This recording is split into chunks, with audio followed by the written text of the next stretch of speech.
welcome to another Looney Tunes review video. If you are new to the channel, make sure you subscribe to follow my journey to review all 1000 classic Looney Tunes shorts and give this video a like as well.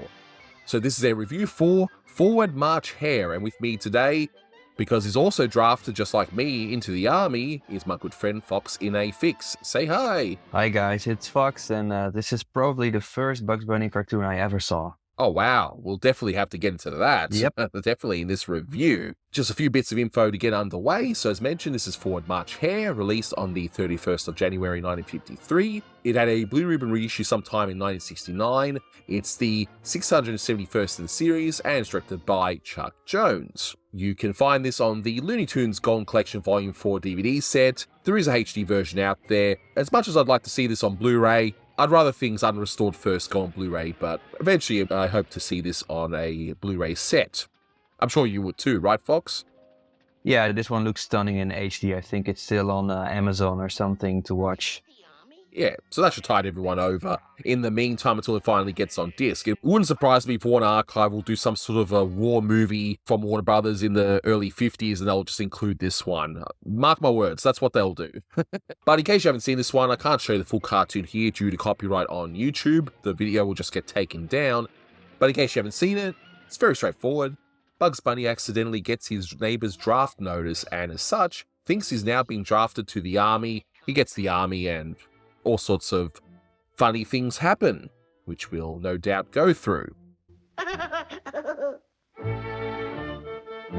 Now, a few bits of trivia. First of all, we hear references to other Looney Tunes characters, but we don't actually see them, which is kind of unusual. It doesn't happen too often, but we hear Porky Pig, and we hear references to Sylvester as Puddy Tat, and we hear references to Tweety as Tweety Pie, and Tweety Pie is also a reference to the first Sylvester and Tweety team-up short, Tweety Pie, which is still a great short, by the way, in case you guys haven't seen it.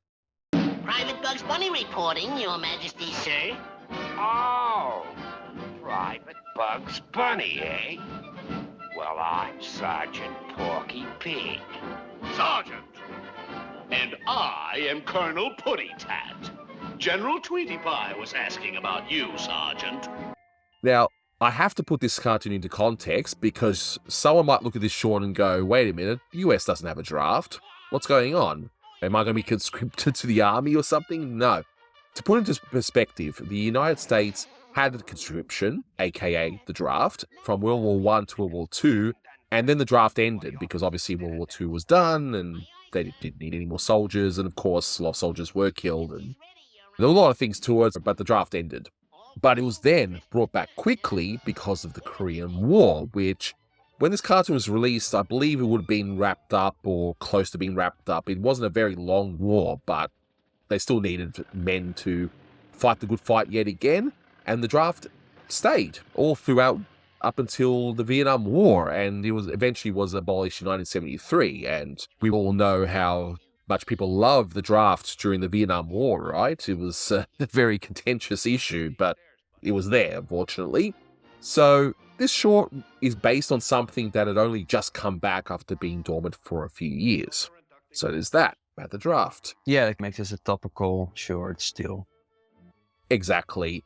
And this short, because there was such a backlog, this would have been made in like 1951, so the draft definitely came back anyway. But what's really interesting from a topical point of view, because it really wasn't as relevant, but we see a sign saying Camp Ono, and I looked it up, and there was a Camp Ono in California, so I'm assuming that's where this takes place.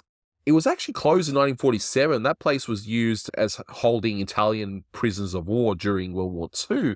And it was converted into a truck and munitions cleaning site. So I'm guessing they used it because they knew of it, but they weren't aware it was closed. I don't know. If you guys know the answer, let me know. Maybe they just don't want to embarrass any location, so they picked one that was closed. That could be a reasonable assumption, yeah. It could happen. But in any case, that's all I could see in terms of trivia. So you mentioned, Fox, that this is what, the first one you saw? Yeah, these shorts weren't shown too much on Dutch television when I was little, a little bit, but I wasn't watching that. But at some point when I was really young, my dad bought a camera and he got a VHS tape with that to actually put everything he shot on the VHS tape. But there were already cartoons on it, just, I don't know, some kind of promotional thing. Whoever wants to watch them could watch them. Other people could just use the VHS tape to enjoy their shot work. But it was the English dub with Dutch subtitles. So as a very small kid, I had no idea what the characters were saying. But the first short was Tugboat Granny. Then you had a Roadrunner short, I guess, and China Jones was on it. And then this one came on. I think it's similar to a UK VHS tape, but I'm not sure which one that is. And the only other Buck short on that VHS tape was the Art Davis one. Oh, wow. This was your exposure to Bugs Bunny for the first time, right? Yeah, so I'm very nostalgic to that one. And when you're nostalgic for something, you assume it's very good. So I always feel like this short gets overlooked by people because nobody cites it as their favorite. I hardly see anyone talk about it, but in my head, it's a masterpiece, of course, because I'm very biased. Yeah, of course, just like me with Buddy's Bearcats, right? We're like, I'm always biased towards that one, aren't I? Yeah, So, no, that's just a masterpiece. You're not wrong about that. exactly. You know what? Let's talk about Buddy's Bearcats for the next half an hour. No, I'm kidding. Of course, I've done a review of that. You guys can check it out and see why it's a masterpiece in a different kind of way. But this one is interesting, and maybe you can give your point of view of this, but Bug seems a little different in this one. He seems very, I guess, naive. He seems more like McKimson Bugs and the early Chuck Bugs, like a different kind of Bugs. I tried to look at this again with paying attention to other things, and the first thing I noticed is how I never noticed that Maurice Noble actually does the layouts for this one. It makes total sense when you think about it while watching the show, but I never paid attention to that before. And also the humans look very funny in this one. They look very distorted, I guess. But yeah, also Bugs has some kind of different characterization. He's a little passive and a little stupid, and in a lot of shorts he is a little stupid or a little illiterate. But here it's just like Chuck used the earlier design at some points and even the earlier personality that he used in the late 40s still. Yeah, because if you compare this to the other Bugs Bunny shorts around it, it feels just different. In those ones, Bugs is now calm, cool, collected, in control of everything, and here he's just, like I said, I think he's more like McKimson Bugs, like of the late 40s. You know, he's just this naive, childlike figure. So it's bizarre. I don't know. Yeah, he's not standing up for any injustice, but he still is the comic hero. And also what I think is weird that all the humans are constantly freaked out that it is a rabbit who is doing human things when normally people in these shorts aren't that surprised. And also how this short actually references Looney Tunes. I think that makes this cartoon unique in a way. Yeah. Maybe this is the real life Bugs compared to the other shorts where he plays a character in a film. So we're getting very meta here, aren't we? I think maybe that's what it's going for. Who knows? Yeah, it's actually very fun to figure out what's the idea behind all this. I can't think of many other shorts that references other characters like that. They act like you can be Bugs Bunny because he's a cartoon character. Yeah, exactly right. And you mentioned Maurice Noble, and he only just came on to Chuck Jones's unit around this time. His first short where he was credited is Rabbit Seasoning. He done work, I think, in the either Snafu or Mr. Hook, one of those two series. He was there, but in the Chuck Jones unit, his first credit was Rabbit Seasoning. So this is only, I think, his third short or something. And if you look at it, it looks really, really good. Yeah, you have to look at the clouds at some point, and those are really stylized like he would do later. Exactly, and Philip DeGard does the backgrounds, and yeah, they work together as this one team, even though they've only done a few shorts together. I reckon we take a look at the cartoon from start to finish. We can have a look at some of the points as we go through it. Sure. The opening credits, though, the one thing that stuck out to me was you hear the What's Up Duck theme, but it's in a military style. I thought that was really interesting.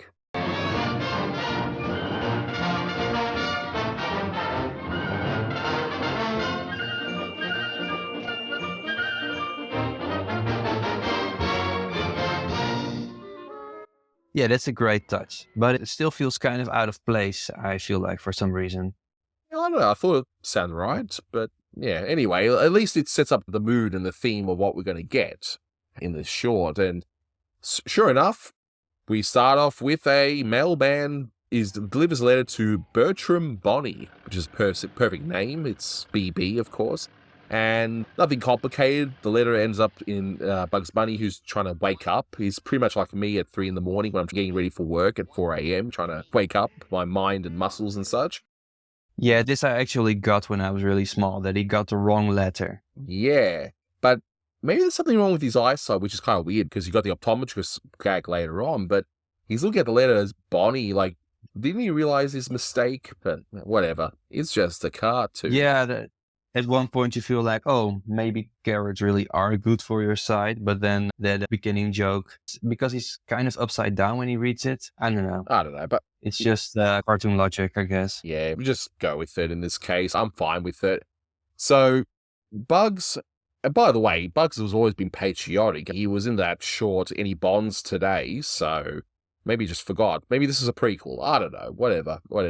Yeah. Wait, he doesn't flee from his duties like Daffy does. Yes, or tries to anyway. But I love the reaction that you already mentioned, the reactions of the soldiers, how it's like, why is there a bunny here? Are they scraping on the bottom of the barrel here for new recruits? That there have to be rabbits and other animals? And the reaction of, so they're inducting rabbits. Just that line delivery. It's just fantastic. Buddy.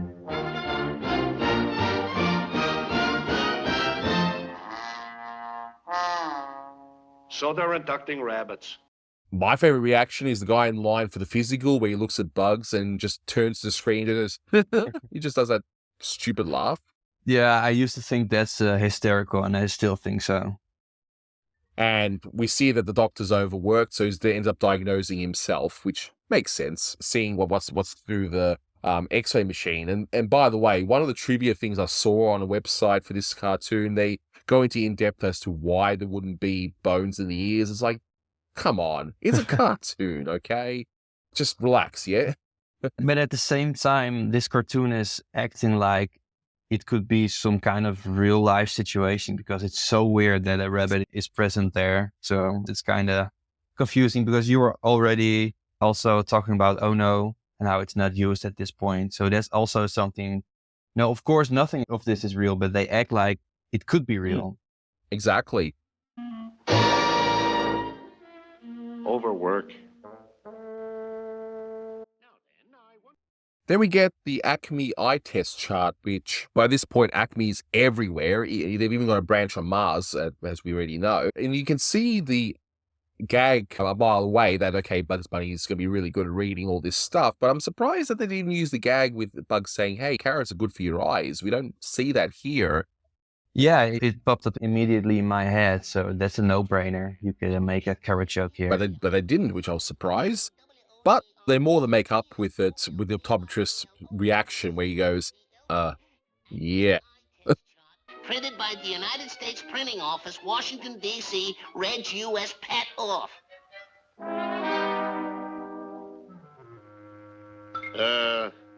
Yeah. I was very surprised by that, because they used that joke a couple times around this era. I think even McKimson uses that reaction in one of his shorts. I don't know, but it happens 2 or 3 more times. And I guess the guys behind the screens must have found it a funny way to react to things. Yeah, maybe. But like I said, I was surprised that they didn't go with the carrot thing, but whatever. It's still funny anyway, I think, with the reaction. And speaking of reaction, I just love seeing Bugs with those oversized clothes that clearly don't fit him. So clearly the army was not expecting a rabbit. I do like that idea. And it gives Chuck a chance to just show off what his animators can do, how they show the clothes being all floppy on him and how he interacts with the environment. I thought it was great. Yeah, he does look smaller than he does before, but I guess that's just a touch to make it more comical. And also his shoes are going outwards, kicking everybody. But his feet actually look the same as what he looks like before, but it seems like he just got shortened a little. Yeah, but it works. And we then get the setup where we hear the Looney Tunes references with all the names and that, and we see that we got the sergeant, who's voiced by John T. Smith here, and this is one of his very last shorts. I think he's only got like 2 more shorts to go, and then he seemingly disappears off the face of the earth, which is very weird. John T. Smith? So it is what it is. Yeah, he does the voice of the sergeant. All right.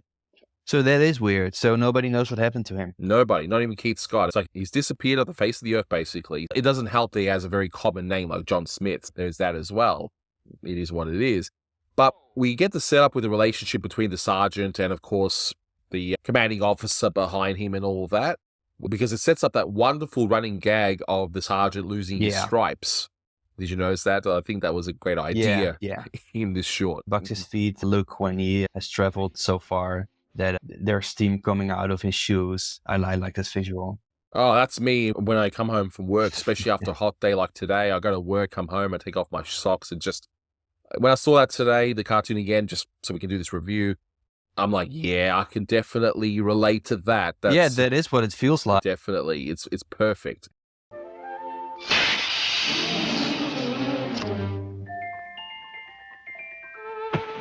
And speaking of perfect, I just like Mel Blanc's delivery as Bugs, where Bugs at one point calls the sergeant.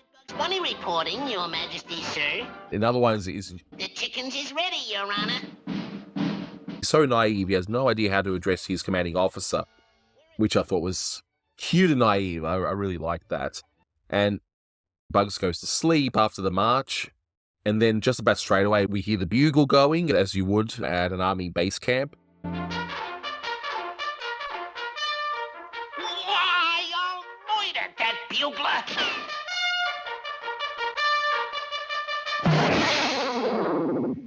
And he somehow has a baseball bat and smashes.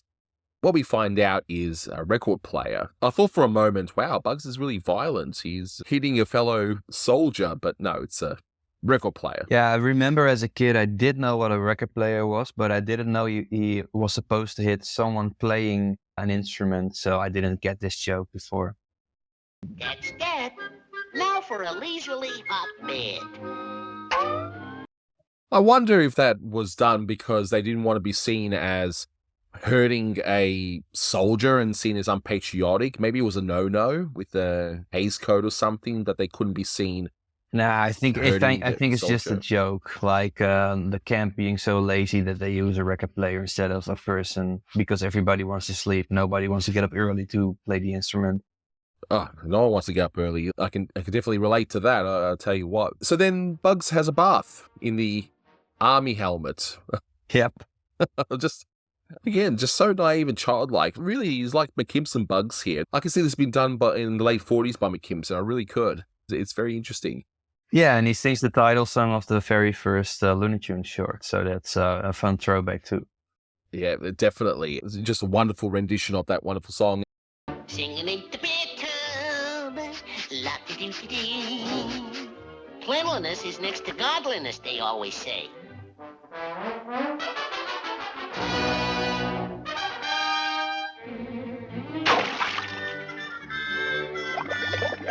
I was wondering, what did you think of chicken joke? Because it kind of fell flat for me. I just see it as a dad joke. So, of course, automatically, if it's a dad joke, I'm going to laugh. For dressing up the chickens. It's 100% a dad joke. So that's why you think it's funny now. I'll think it's funny in another 10 years. Yeah, exactly. But yeah, dressing up the chickens, you know it was coming. But I got to admit, I didn't expect it to be dressed up like that in suit and ties and stuff. They look very dapper, those chickens, I got to say.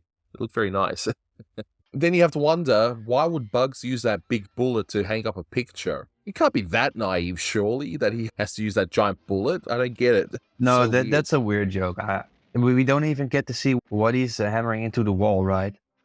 No, not even this wonderful HD version. And as we finish up the short, they finally figure out that no, there's no provision for rabbits to be at this training camp.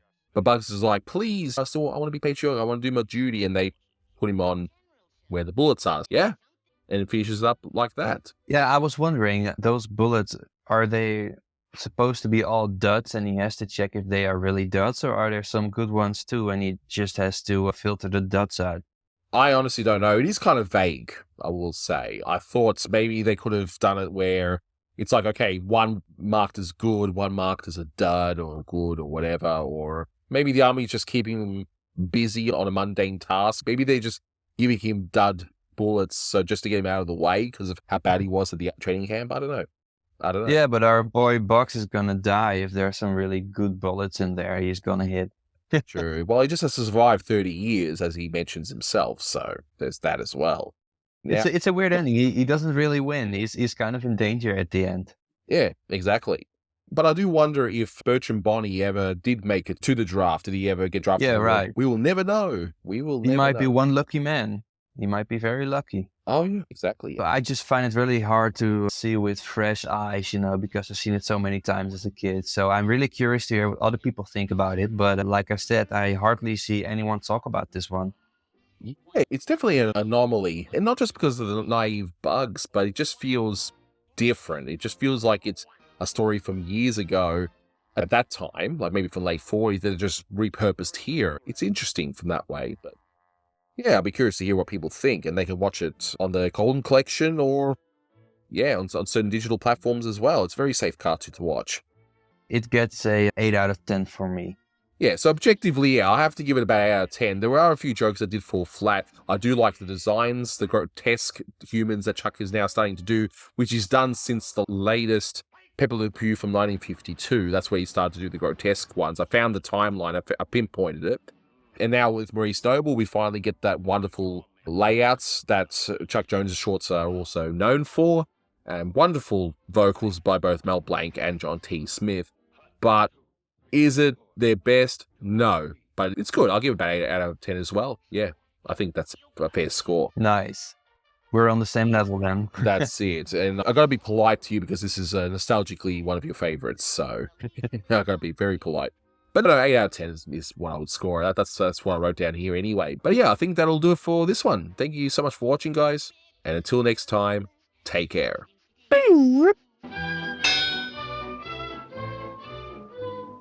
And just think, in 30 years I can retire.